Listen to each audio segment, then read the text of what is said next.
Hello friend, कैसे हैं आप लोग। मैं अनंत सर आप लोगों के बीच फिर उपस्थित हुआ हूं और trigonometry ratio identity and basic coordinate system को डिस्कस करने वाले हैं। लेक्चर 1 आपको कल करवाए थे, इसमें आपको sine theta, cos theta, tan theta, जिसको साइन को साइन फंक्शन को, उसके बाद कोसाइन फंक्शन, टेंजेंट फंक्शन, को टेंजेंट फंक्शन, सेकेंड फंक्शन और कॉस सेकेंड फंक्शन को हम डिस्कस किए थे। आज हम बताने जा रहे हैं दोस्तों कोसेक, लिखे हैं नोट्स में, cosec theta is also written as cos C S C theta. जैसे कोसेक थीटा लिखते हैं सी O S C C theta, इसको आप शॉर्ट्स में लिख सकते हैं सी S C theta.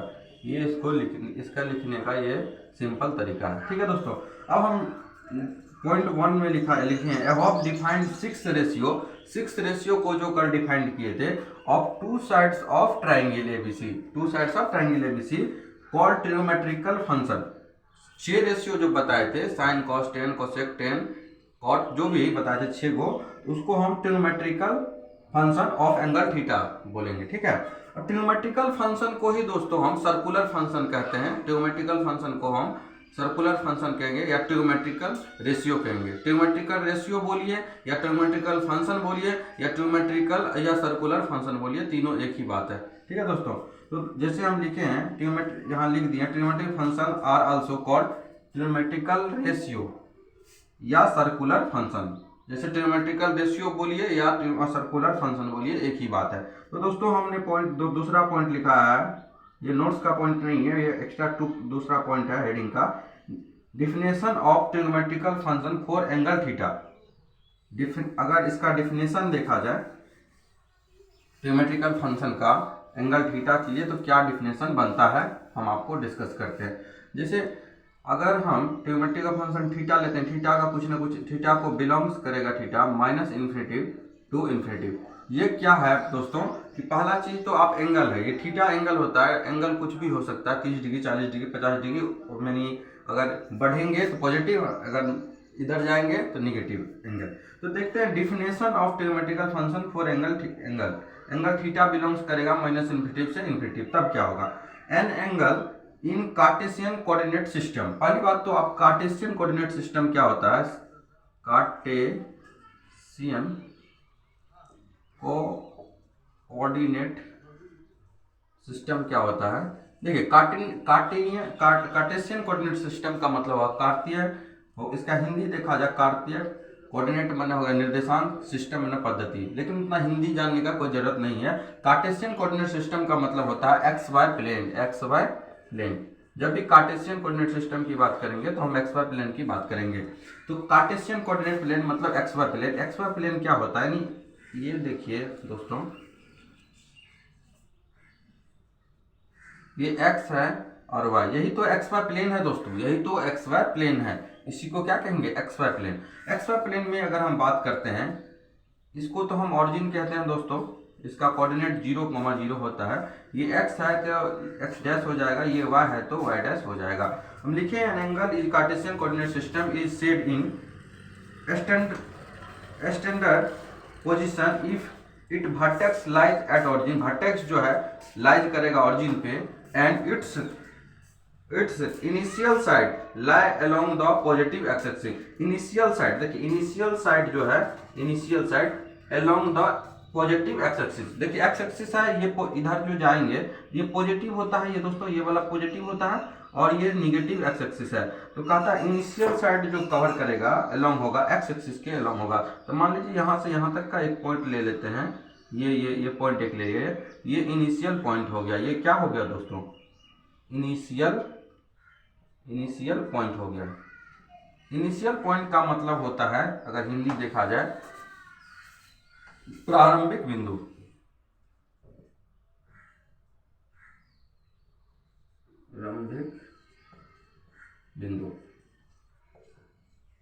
Initial point प्रारंभिक बिंदु है। अब देखिए इनिशियल पॉइंट, और इस पे एक्स वाई प्लेन पे एक पॉइंट हम मान लीजिए यहाँ ले लिए, और यहाँ पे भी एक पॉइंट ले लेते हैं। ठीक है दोस्तों, तो इसके बीच का एंगल कुछ ना कुछ होगा। अब मान लीजिए एक हम बीच में पॉइंट ले लेते हैं, ये पॉइंट P मान लेते हैं। यहाँ से यहाँ कुछ ना कुछ डिस्टेंस होगा, इसका कुछ ना कुछ डिस्टेंस होगा। तो मान लीजिए O, इसको O मान लेते हैं, OP को हम मान लिए R, OP को क्या मान लिए R। अब देखिए दोस्तों, ये पी पॉइंट, यहाँ पॉइंट जो है इसका कुछ ना कुछ कोऑर्डिनेट होगा, x, y कोऑर्डिनेट मान लेते हैं। पी पॉइंट का कोऑर्डिनेट क्या मान लिए, x, y।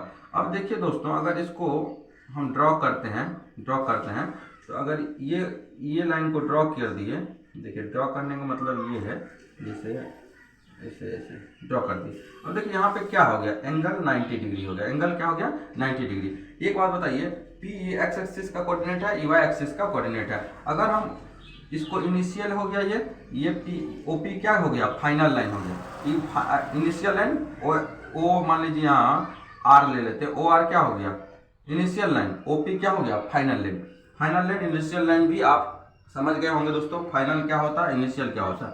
अब जैसे देखा जाए, आपको सर्कुलर फंक्शन, 6 सर्कुलर फंक्शन पता होगा आपको, 6 सर्कुलर फंक्शन। 6 सर्कुलर फंक्शन हमने अभी जस्ट बताया, साइन थीटा जिसमें होता है दोस्तों। अब जैसे देखिए, साइन थीटा, उसके बाद कॉस थीटा, उसके बाद टेन थीटा, ये होता है 6 circular function.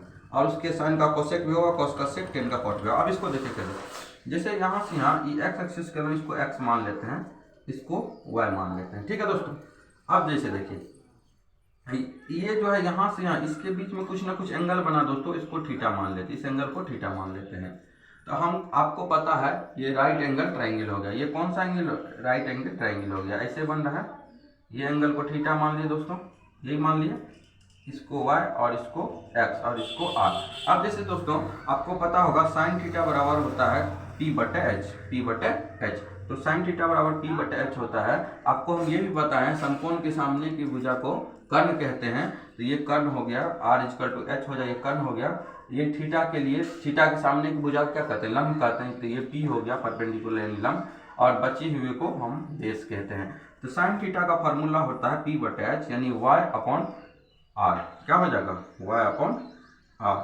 Cos theta b/h होता है, तो यानी x/r हो जाएगा। क्या हो जाएगा दोस्तों, x/r होता है। टेन थीटा जो होता है साइन और कॉस का रेशियो होता है, तो टेन थीटा बराबर p/b होता है। तो p y है और b के जगह पर x हो गया। ये हो गया दोस्तों। आपको 6 सर्कुलर फंक्शन को कैसे हम लिखते हैं इसको दिखा दिए। अब साइन थीटा का उल्टा होता है, आपको पता है, कोसेक थीटा। कोसेक थीटा क्या हो जाएगा, r/y, क्योंकि उसका रेसिप्रोकल होता है। कॉस का होता है सेक थीटा, सेक थीटा होता है दोस्तों। तो x/r की जगह पर r/x हो जाएगा। और कॉट थीटा होता है, टेन का रेसिप्रोकल होता है, ये x/y हो जाएगा। इतना तो आपको दोस्तों समझ में आ गया होगा, इतना तो दोस्तों आपको समझ में आ गया होगा। अब हम दोस्तों कुछ बात को डिस्कस कर रहे हैं आगे। थीटा जो है यहाँ पे, theta can be any magnitude, कोई भी मैग्नीट्यूड हो सकता है। ये समझ में आ गया होगा दोस्तों। अब हमको some important point about trigonometrical function का डिस्कस कर रहे हैं।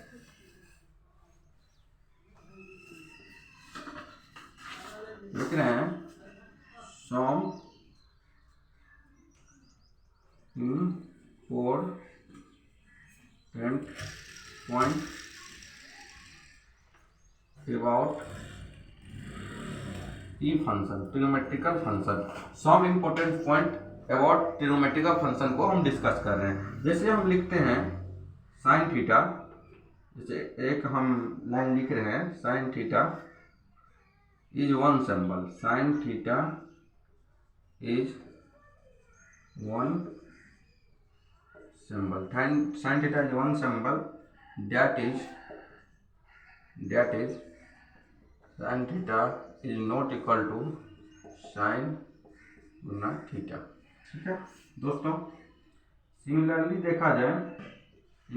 देखा जाए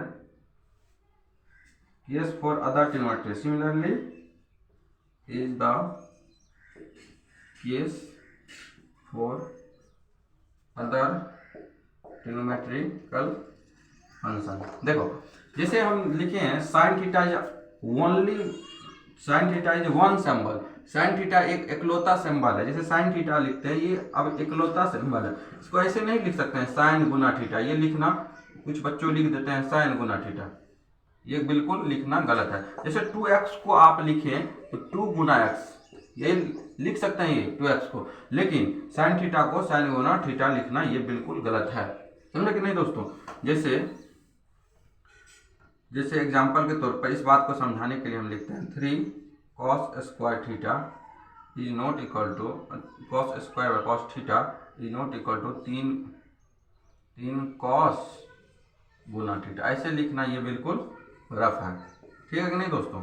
जैसे 2 tan थीटा लिखते हैं, tan थीटा, इसको 10 गुना थीटा, ये जो भी लिखता है ये गलत है, यानी यही लिखा गया है। Similarly the case for other trigonometrical function, यानी साइन कॉस टेन कोसेक, उसको भी इस तरह से नहीं लिख सकते। जैसे कोई बच्चा कोसेक थीटा को एग्जाम्पल ही डिस्कस कर रहे हैं, कोसेक थीटा को कोसेक गुना थीटा लिख दिया, ये बिल्कुल गलत है।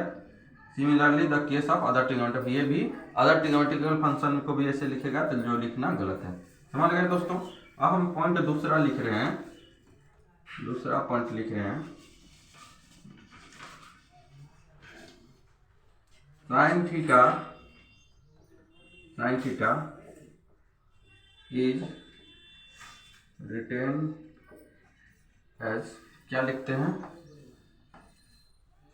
Retain as sine n theta, इसको ऐसे साइन थीटा पर पावर एन रहेगा, रिटेन एज इस तरह से लिखते हैं। एग्जाम्पल से क्लियर करते हैं, जैसे साइन स्क्वायर थीटा लिखा हुआ है, जैसे साइन थीटा का होल स्क्वायर लेते हैं, इसको लिखने का तरीका क्या है, साइन स्क्वायर थीटा ये लिख सकते हैं।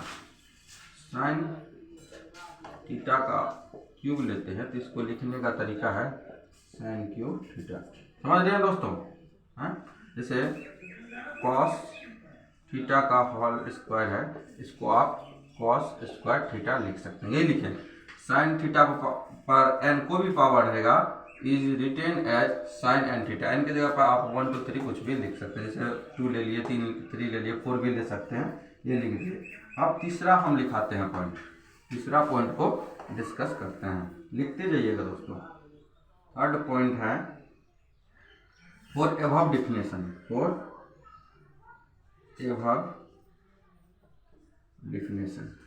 एबव डिफिनेशन में क्या है, साइन थीटा को आप लिखते हैं 1 अपॉन कोसेक थीटा, उसके बाद कॉस थीटा को लिखते हैं 1 अपॉन सेक थीटा, और टेन थीटा को लिखते हैं आप 1 अपॉन कॉट थीटा। इतनी बात तो आप लिखते हैं, ठीक है दोस्तों। तो इस कंडीशन में आपको क्या हो जाएगा, और टेन थीटा को भी लिखते हैं साइन थीटा, कल ही बताए थे, अपन कॉस थीटा, और कॉट थीटा को लिखते हैं cos theta upon sine theta, ये लिखते हैं दोस्तों। अब एक चीज़ लिखते हैं, और trigonometrical function can be written in the term of sine and cos, जितना भी ट्रिग्नोमेट्रिकल फंक्शन है इसको साइन और कॉस के फॉर्म में हम लिख दिए, यहाँ पे साइन और कॉस के फॉर्म में साइन और कॉस के टर्म में लिख दिए, ठीक है दोस्तों। ये साइन के टर्म में ये भी है, कॉस के टर्म में ये भी है, और टेन कॉट के फॉर्म में है, समझ गए दोस्तों। इतनी बातें आपको समझ में आ गया होगा। अब हम आपको नेक्स्ट क्लास में ट्रिग्नोमेट्रिकल आइडेंटिटी क्या होता है उसको डिस्कस करेंगे, उसमें जो भी आइडेंटिटी होगा उसका फुल डिटेल एक्सप्लेनेशन कर देंगे।